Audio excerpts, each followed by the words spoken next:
Salam à tous et je suis très heureux de vous retrouver pour un nouveau débrief. Le Maroc concède le match nul face à la RDC. Alors est-ce que c'est un bon résultat quand on voit le match que nos Lions d'Atlas ont proposé? Franchement, on se pose vraiment la question. Nos joueurs ont clairement joué 20 minutes durant ce match-là. On a marqué le premier but, ensuite on a eu des occasions pour passer à 2-0. On les a loupés et derrière on s'est fait punir. Moi je vous le dis, c'est toujours ça la règle dans le football.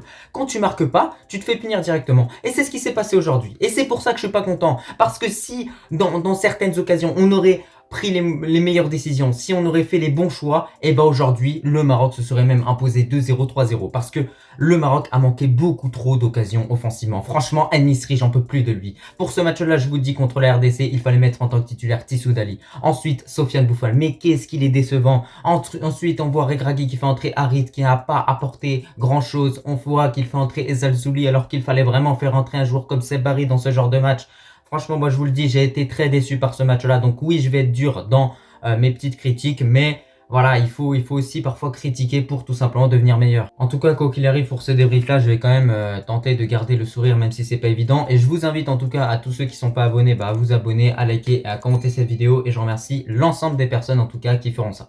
Avant de se plonger directement dans ce match, on va revenir sur la composition de Walid Regragui qui a effectué un seul changement par rapport au 11 qu'il avait aligné face à la Tanzanie. Donc au poste de gardien, on a Yassine Bounou, défense à 4 qu'on commence à connaître avec Chibi et Hakimi au niveau des latéraux. Charnière centrale, Saïs Aguerd qu'on connaît par cœur. Ensuite, milieu de terrain, toujours le même trio, Amallah, Ounahi et Amrabat. D'ailleurs, ils ont réalisé vraiment un gros match avec une bataille du milieu de terrain qui était quand même intense durant ce match-là, clairement. Et pour finir, le trio d'attaque qu'on connaît par cœur, bien évidemment, Ziyech, Boufal et En-Nesyri. Donc le seul changement qui a été effectué, c'est Boufal qui a été aligné en tant que titulaire par rapport à Abdé. Et d'ailleurs, en tout cas, concernant la première période, en tout cas, j'ai trouvé que Boufal n'était pas vraiment au top. Ce match a très bien commencé pour nos Lions d'Atlas étant donné que dès la première touche de balle, le Maroc s'est directement créé une occasion avec un beau centre de Hakimi pour une tête de Nisri. Alors à ce moment-là, on était tous dégoûtés puisqu'on s'est dit fallait qu'il marque ce but-là, Nisri, ça lui aurait fait du bien. En plus, parfois il fait des loupés, donc voilà.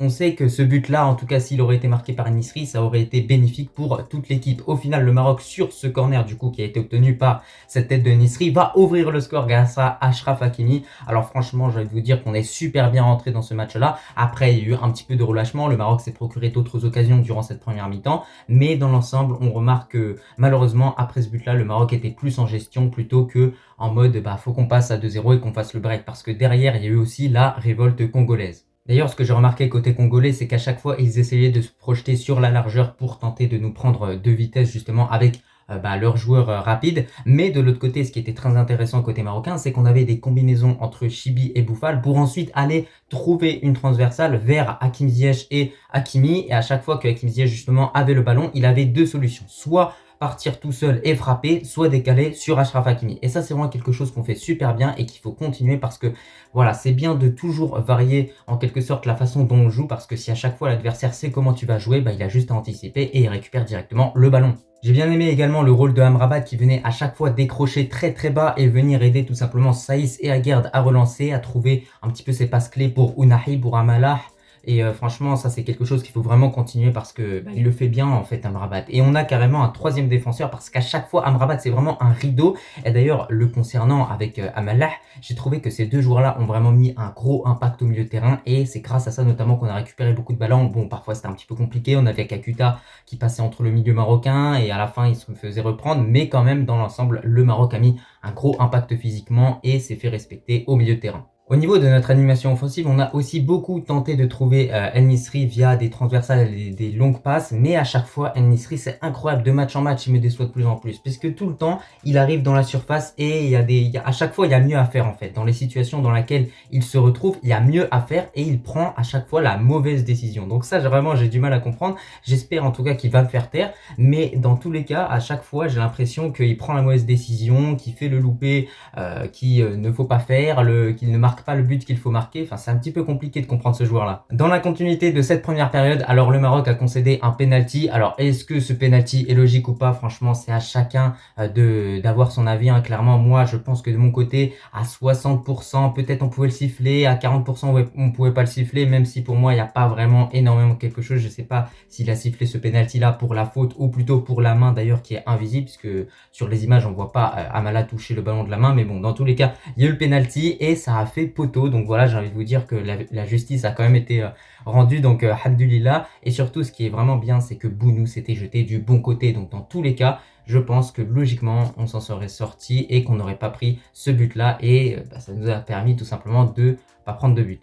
Concernant cette première mi-temps, on a vu aussi quelques combinaisons intéressantes sur le côté droit, comme toujours en équipe nationale entre Ounahi, Ziyech et Hakimi, mais on a vu que ça marchait un peu moins bien, voilà, tout simplement parce que les joueurs congolais, c'est pas les Tanzaniens, ils mettent beaucoup plus d'impact. On voit qu'à chaque fois qu'ils commencent à voir que le Maroc justement progresse vers le terrain, ils essayent de couper nos actions, notamment avec beaucoup de fautes, parce que franchement ils font beaucoup de fautes, ils poussent, ensuite l'autre il vient tacler, enfin voilà, c'est un petit peu compliqué d'affronter cette équipe-là, mais parfois sur certaines situations, à chaque fois que justement les combinaisons ont pu marcher, le Maroc s'est créé un nombre d'occasions incalculable. Et sinon, concernant ces combinaisons, j'ai remarqué que le Maroc justement avait encore des déchets techniquement, on perd encore beaucoup trop de ballons, on redonne des ballons en dégageant parfois aux Congolais, et c'est dommage parce qu'après on doit encore courir pour récupérer le ballon et encore lancer de nouvelles offensives. Donc ce qui serait bien, c'est de poser le ballon à terre, de jouer et d'éviter justement de donner à chaque fois le ballon à l'adversaire pour ensuite clairement se faire taper. Et surtout, ce que j'ai remarqué durant cette première mi-temps qui a été un petit peu moyenne et un petit peu positive pour le Maroc,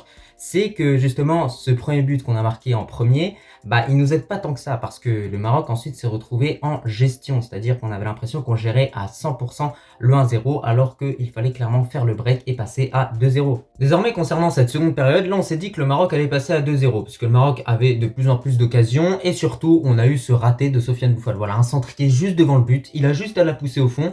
Et même, vous voyez, quand il prend le ballon sur son gauche, c'est pas facile à relever, enfin, tu vas pas tirer direct. Il avait largement le temps de prendre le ballon, de contrôler et de tirer, de marquer. Et le Maroc a eu d'autres occasions aussi, en seconde période. Mais à chaque fois, on a pris les mauvaises décisions. Et c'est ça qui nous a amené, clairement, à ne pas marquer durant ce match-là. Ensuite, concernant Amin Adli, écoutez, je pense qu'on peut pas trop le critiquer au vu des circonstances actuelles dans lesquelles il est, parce qu'il a quand même perdu sa mère, c'est pas rien. Mais je pense que justement, à cause de ça, peut-être que ça l'affecte trop et c'est pour ça qu'il n'est pas forcément au top. Donc, peut-être que ce serait plus judicieux de faire entrer un joueur comme Seb Barry. Ensuite, il y a également d'autres joueurs qui sont rentrés comme El Kabi, Harit, etc. Bon, certains ont vraiment apporté sur le terrain, mais je trouve qu'encore une fois, Walid Regragui a trop pris son temps avant de faire entrer de nouveaux joueurs. Quand on voit à quel point Ziyech était vraiment mort sur son côté droit, Hakimi ne courait plus, je pense que ce qui a vraiment posé problème au Maroc durant ce match-là, c'est les coupures fréquentes durant ce match-là. À chaque fois, il y avait des joueurs de la RDC qui étaient par terre, des joueurs marocains. Ensuite, on regardait la VAR. En fait, il y a eu beaucoup trop de coupures. Du coup, il n'y avait pas de rythme dans ce match-là. Du coup, à chaque fois, il fallait repartir de zéro en repassant par derrière. Et forcément, quand t'as pas ce rythme-là, c'est compliqué derrière de te créer des occasions. C'est très compliqué. Et Zalzouli, ne parlons pas de son entrée, elle m'a vraiment déçu. Alors lui, je veux plus jamais le revoir. Je veux plus jamais le revoir. N'importe quoi, vraiment. El Khanous, la même chose. Moi, je vous le dis aujourd'hui, notre équipe n'a pas été au top. Alors, peut-être que c'est à cause des conditions qu'on joue à 15h, mais quand on voit ce genre de match-là, alors on félicite aussi la RDC. Oh, voilà, là, on critique notre équipe, mais quand même, la RDC a été solide. La RDC a quand même des très bons joueurs. Donc, il faut aussi reconnaître que cette équipe-là a des armes et qu'aujourd'hui, on a affronté une vraie grosse équipe. Voilà, il faut pas l'oublier non plus. Parce que voilà, bien évidemment, il faut d'abord regarder sa propre équipe et voir ce qui n'a pas été, mais aussi regarder l'adversaire. Et aujourd'hui, la RDC, c'est une équipe qui nous a posé beaucoup de problèmes avec leur joueur de vitesse, parce que voilà, ils ont fait entrer Silas. C'est un joueur, moi encore une fois, je comprends pas pourquoi il n'est pas titulaire avec cette équipe-là, parce que c'est un joueur qui est super rapide. Et voilà, à chaque fois, en fait, j'ai l'impression que notre charnière centrale était délaissée par le milieu de terrain à partir du moment où Amallah et Ounahi sont sortis. Pour moi, ces deux joueurs-là auraient dû peut-être continuer dans ce match-là, ou alors à ce moment-là, tu fais entrer Seb Barry au milieu de terrain. Mais je trouve que justement faire sortir ces deux joueurs-là pour mettre El Khanous et Harit, c'était peut-être des choix qui étaient beaucoup trop offensifs, et c'est pour ça que derrière, on n'a pas réussi vraiment à avoir une certaine stabilité, un équilibre, et que on s'est pris des occasions. Ensuite, il y avait des occasions pour nous, c'était un petit peu comme un goal à goal au City. En tout cas, j'ai pas trop envie de m'étaler par rapport à ce match-là, parce que je suis vraiment pas du tout content de ce résultat. Encore une fois, je me retiens énormément. Encore une fois, je reste très calme, voilà, zen. Il nous reste un dernier match pour nous qualifier. On est quasiment qualifié puisqu'on a 4 points. Voilà, en tant que meilleur troisième, c'est sûr que tu passes. Mais quoi qu'il arrive, il faudra quand même gagner contre la Zambie. Donc moi je trouve que voilà, ce match-là c'est dommage. Le Maroc l'avait bien débuté avec un premier but. Derrière, fallait passer à 2-0. On a eu des occasions en deuxième période, en première période. On les a pas mises. Ensuite, voilà, il y a eu ce penalty. On a été pas mal de fois sauvés dans ce match-là. Et malgré ça, en fait, on n'a pas su réagir. Et c'est là où j'en veux clairement aux joueurs. C'est là où j'en veux. Après, voilà, il y a les conditions, il y a plein de choses à prendre en compte. Donc voilà, on espère que c'est un match qui va nous servir de leçon, que les joueurs vont en tirer beaucoup d'apprentissage parce que voilà, peut-être que tu fais match nul lors de ce match-là, mais peut-être que tu peux remporter la CAN, hein. Regardez le Sénégal lors de la CAN 2022, ils n'ont pas fait un parcours irréprochable en phase de poule. Pourtant, ils ont bien remporté cette CAN 2022. Donc, il ne faut pas s'arrêter à ce match nul-là, il faut passer au-dessus et prendre les matchs un par un parce que voilà, c'est un match, il est passé maintenant, on est directement focus sur l'autre match. En tout cas, de mon côté, déjà, je m'excuse si je n'ai pas été très souriant comme d'habitude lors de ce débrief, mais ça se comprend. Voilà, j'aurais bien aimé voir une victoire de notre équipe nationale. Félicitations quand même au Congo de nous avoir tenus en échec. Franchement, ils ont quand même une belle équipe. On leur souhaite le meilleur pour le restant de la compétition. Et sinon, moi, je te remercie si tu as regardé cette vidéo dans son entièreté et je te dis à la prochaine.